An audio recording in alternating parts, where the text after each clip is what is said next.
Okay guys, traveling during a global pandemic can be something that is very, very scary and also very, very chaotic, borderline a disaster if you don't do the right preparation. And now, I don't want to promote traveling too much now or say everybody should go out and travel right now, but if you're in a situation where you have to go and visit family, or you haven't seen family for a long time, or there's a trip that you have to do, then it is important that you prepare for that trip as best as you can. And I wanted to share a little bit of our experiences over the past few months of traveling, both in the Philippines and globally, the things we've learned, the mistakes we've made, the challenges that we've encountered, and just a few things that you can do to avoid those challenges, avoid those mistakes, and just make the whole thing a little bit smoother for you. Since we were able to travel again, we have visited Istanbul, Cape Town, Milan, and Austria, and we've visited a few places inside the Philippines before traveling internationally. So here's a quick rundown of the things that we learned during our trips and things you should be aware of. So number one is, of course, finding destinations that you can travel to, and also finding destinations that you can travel back from.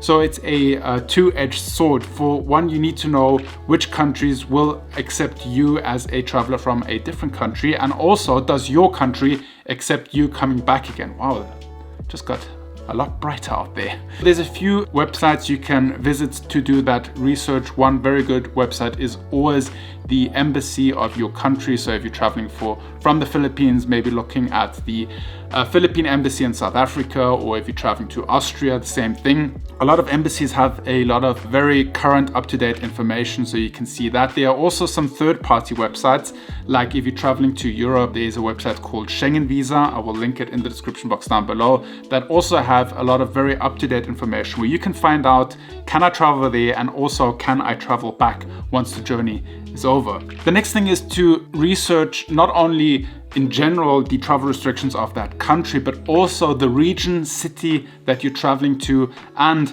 the airports itself. A few weeks ago, we traveled to Italy for New Year's Eve, and we made a huge mistake. When we were planning our trip back to Austria, we researched if we do need a PCR test to travel in Italy, if we need a PCR test when arriving in Austria. The regulations said if we travel to Austria, we can do a PCR test in Austria or quarantine. For Italy, it didn't say we need a PCR test. But when we arrived at the airport, we were told that airport security requires at least an antigen test for you to pass through security and to board your aircraft. So when you're traveling, especially by airplane or by train, also research what are the regulations of the airport, what are the regulations of the airline. Maybe the airport doesn't require you to have a PCR test or doesn't require you to be vaccinated, but the airline itself does. So you have to really check off all of those things. Best to do a checklist and go through each item and tick it off. Then next up, talking about vaccinations. Every country, every continent has different vaccination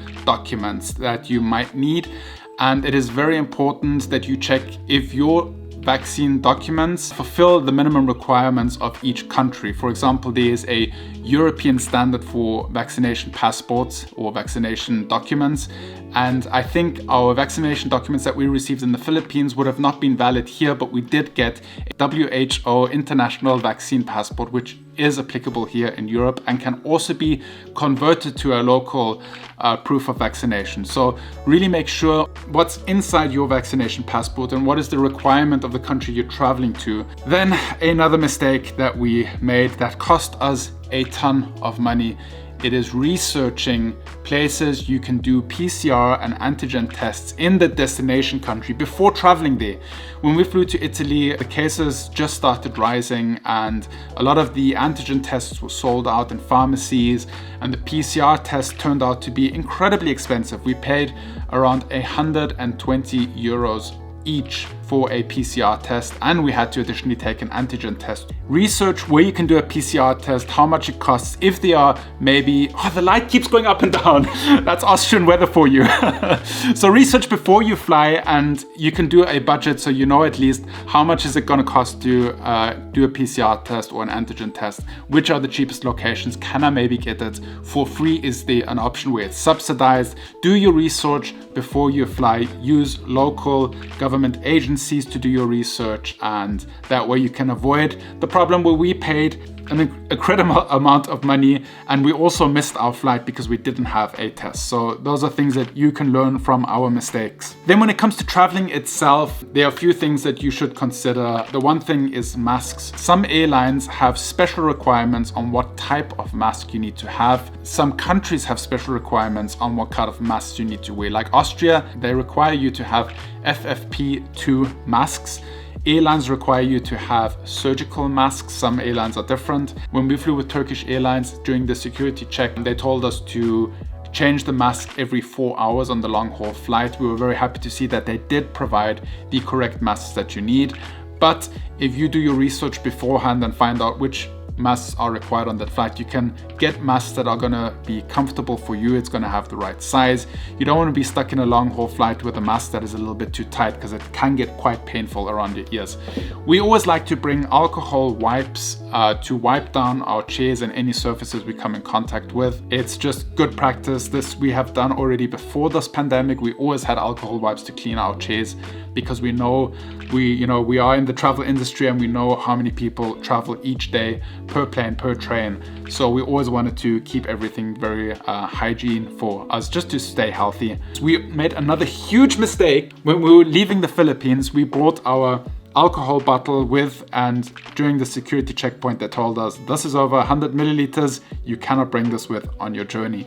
So be sure that the bottles are small enough that you can take them through security, and make sure that the fluids that are actually in the disinfecting bottles are permitted on your flight. Best resource again here is either the airport website or your airline's website itself. Then before you travel to a new country, new destination, new region, you should check the local regulations and laws. Where are masks required? Are masks required inside? Are masks required outside and inside? And also the type of mask that is required and the type of vaccination that is required. I know in Europe it's quite complicated. There are different regulations for people that have had COVID in the past, people that are vaccinated, unvaccinated people. It can get very confusing. So be sure that you research every destination on your journey to be safe when it comes to that. The next point I wanted to talk about is finding cheap flights. And actually here I wanted to do a quick plug for my other channel, Aviation Mike, where very soon I'm going to be sharing some information on how I find cheap flights now during this pandemic to save some money. It also includes a few travel hacks that will help you find new destinations on your journey to your final destination. And we did a video like this in the past, I think a few years ago. It was incredibly successful because the people really could use the information in that video. And now we are going to share an updated version of that video on my channel, Aviation Mike. So head on over there, subscribe, and watch our last video where we did a review of Turkish Airlines business class flying from the Philippines to Istanbul. Next up is making emergency plans. If you are traveling during this pandemic, you have to make emergency plans for eventualities that you can't plan for. We got stranded in Cape Town. We had to stay an additional, I think, 2 weeks in Cape Town due to the Omicron variant. We got stranded in Italy. We had to stay an additional few days in Italy. But luckily, we did our research beforehand, found where are the cheap hotels that we can stay at, that it doesn't cost us an arm and a leg if we get stranded. How are the regulations for local governments or your government to bring you back home if you get stranded somewhere. So you just need to do a little bit of research beforehand to be safe in case something like this happens. And also you need to plan your funds. You need to have some emergency money in case you do get stranded, that you at least can pay for housing, food, transportation. A company that we can highly recommend is TransferWise. They have been a channel partner here in the past. This video is not sponsored, but we use TransferWise. Now it's called JustWise. For all our foreign exchange needs, it's easy to transfer monies from different currencies. If you are able to get their card, which is available in Europe, I believe, you can draw cash from ATM machines without any foreign exchange fees. It is really, really awesome. We'll link it in the description down below so you can check it out. Just a note, it is an affiliate link. So if you choose to sign up and transfer money with Wise, then we'll get a bit of a kickback and it helps out this channel as well. And then finally, insurance.